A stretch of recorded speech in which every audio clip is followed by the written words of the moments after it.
Last 12 months were very consistent with the previous 12 months in Paradise Waters, with average sale price sticking around about the same figure and a lack of top-end sales, however a dramatic fall in the average time on market for properties that actually sell in the suburb.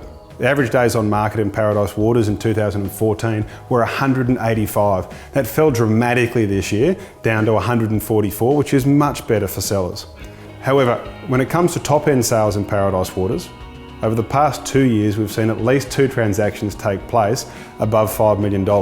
This year, there were none. However, when looking at the average days on market, it's interesting to note that the very top end sales at $4.9 million actually transacted in 15 days, whilst there was a sale at $1.65 million, which took over 300 days to sell. So it's not the top end sales that are necessarily blowing out those days on market, but just a consistency across the suburb. Now, the average sale price for the year was down on the previous period by 4.35% to just over $2.5 million. Looking at all the sales over the year, it's clear that that fall in the average sale was due to the lack of top-end sales above $5 million, as the rest of the sales of canal front homes and point positions have been quite consistent over the last couple of years.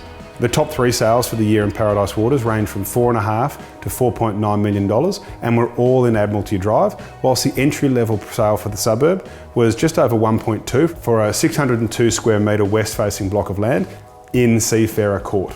Key trends that I'm seeing in Paradise Waters at the moment, buyers are really keen on single level homes because we're seeing a lot of people downsizing from larger waterfront properties. We're also seeing really strong demand for canal front renovators, such as 6 Viking Court, which sold for $1,907,500, about 9 months after it was originally purchased for $1.25 million. A substantial renovation was undertaken and those sellers were really well rewarded for it. We're also seeing strong demand for basement garaging, which we don't see much of along the canals in Paradise Waters for at least 5 cars. And now we're also seeing construction of new homes taking place along the riverfront, which we haven't seen much of for the last 5 or 6 years. Moving into spring, I expect demand to remain really strong as there's definitely a tightening of stock that's on the market, and buyers are very much attracted to Paradise Waters because it's the closest waterfront suburb to the Broadwater. It's walking distance to the light rail, walking distance to beaches and also to Tedder Avenue. It looks like a great spring and second half of 2016 for Paradise Waters.